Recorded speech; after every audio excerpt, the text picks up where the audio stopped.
Hello दोस्तों, मेरे channel पर आपका स्वागत है। मेरे प्यारे फौजी भाइयों, सिविल पेंशनर्स, डिफेंस पेंशनर्स,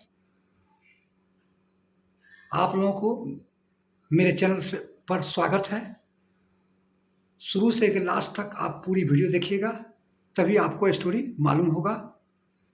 अभी 8वें वेतन आयोग के ऊपर एक नई अपडेट जो आई है, करंट न्यूज़ 5-6 घंटे पहले का ये न्यूज़ है, जो आपको मैं जानकारी देने वाला हूँ। कृपया आप पूरी वीडियो देखिएगा, अधूरा मत देखिएगा, नहीं तो आपको पूरी जानकारी नहीं मिल पाएगी। ज़्यादा से ज़्यादा लाइक कीजिएगा, सब्सक्राइब कीजिएगा, अपने दोस्तों के साथ शेयर कीजिएगा और प्रेस आइकन पर बटन दबाइएगा, तो आपको नई नोटिफिकेशन आपको हमेशा मिलता रहे। तो दोस्तों, मैं शुरू करने जा रहा हूँ। AIRF के महासचिव श्री गोपाल मिश्रा न्यूज़ तक चैनल के साक्षात्कार के दौरान जो बातचीत हुई थी, जो संक्षेप में आपको मैं बताने वाला हूँ इस वीडियो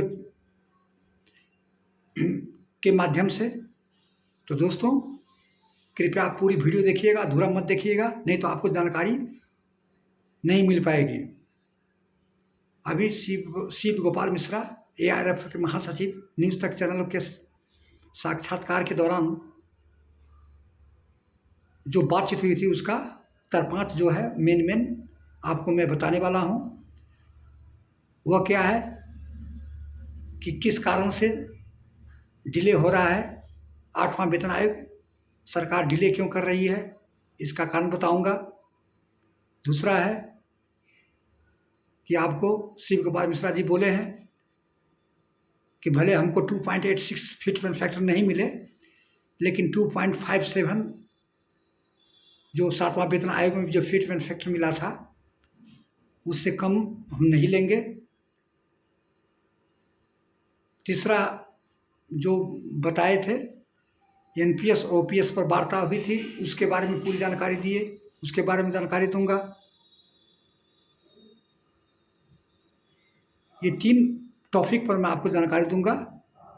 शिव गोपाल मिश्रा जी ने न्यूज़ तक चैनल पर जो साक्षात्कार हुआ, उस दौरान में क्या बोले, उसके बारे में जानकारी देने वाला हूँ। पहला है कि अभी जो 8वां वेतन आयोग की TOR का अधिसूचना तो जारी नहीं हुई, न पैनल की गठित हुआ है, लेकिन एक अड़चनें आ रही है। जो चेयरमैन का सिलेक्शन पर सहमति नहीं बन पाई है, मेन है जज है, उस पर NCJCM के स्टाफ साइड के श्री गोपाल मिश्रा जी बोले हैं कि सरकार की सहमति नहीं बन पाई है, सरकार के मन मुताबिक होना चाहिए जज चेयरमैन, जो उसकी बात माने और सभी का राय विचार करे। तो उस पर सहमति नहीं है, इस कारण से डिले हो रही है। बाकी जितने भी डिपार्टमेंट है, मंत्रालय है, उस पर TOR का रेफरेंस ले चुका है। स्टेट गवर्नमेंट से भी इनपुट जो मिला था TOR का, उसका भी रेफरेंस ले चुका है DOPT ने। सारा तैयार है और बोले थे मिश्रा जी कि मानसून सत्र के बाद 8वां वेतन आयोग गठित की जाएगी, लेकिन अभी तक हुआ नहीं। तो बोला कि क्यों नहीं, क्या देरी हो रही है, किस कारण से। तो श्री गोपाल मिश्रा जी बोले हैं कि जजों पर सहमति नहीं बन पाई है, इस कारण से डिले हो रही है और देरी होने के कारण। दूसरा है फिटमेंट फैक्टर के बारे में बोला है कि फिटमेंट फैक्टर के बारे में बोला कि 2.86 मिलना चाहिए, 50,000 से ऊपर जाएगा।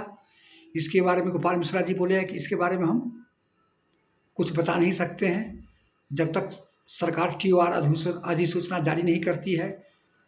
और TOR अधिसूचना जारी हो जाएगी, इसके बाद ही उस पर हम सरकार के साथ मीटिंग होगी, बातचीत होगी, उस दौरान में हम अपना फिटमेंट फैक्टर रखेंगे।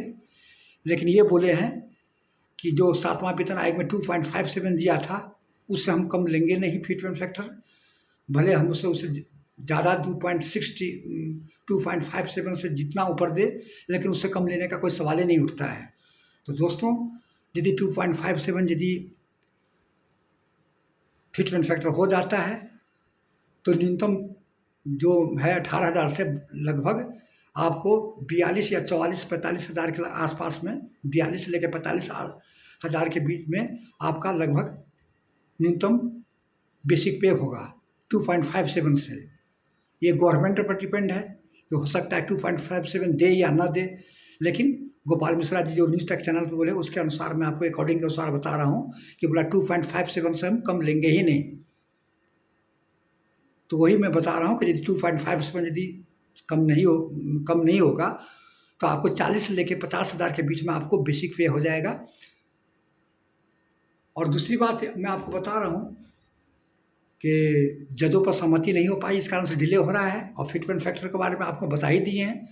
तीसरा है कि एनपीएस और यूपीएस के बारे में बताए हैं।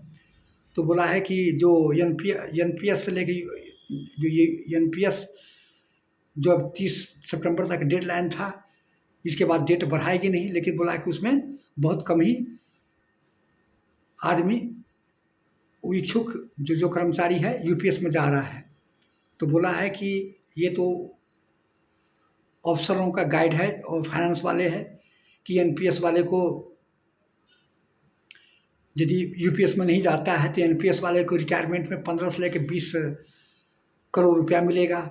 लेकिन ऐसी बात नहीं है, ऑन ग्राउंड ऐसी नहीं है। आजकल जो एनपीएस से जो 2004 के बाद जो एनपीएस के बाद जो रिटायरमेंट आया है उसको 1500 से लेकर 2000 से ज़्यादा पेंशन मिला नहीं है। लेकिन इसमें तो कन्फर्म है कि आपको 50% यूपीएस में मिलेगा। तो इस कारण से अभी जितने भी कर्मचारी हैं इस बात से जानकारी नॉलेज कम था, इस कारण से नहीं हुआ। लेकिन अब जैसे जैसे नॉलेज होगा, जैसे जैसे जानकारी बढ़ेगी तो यूपीएस की ओर सिलेक्शन करेगा, चुनाव करेगा कि नहीं हम एनपीएस को छोड़ करके यूपीएस में जाएंगे।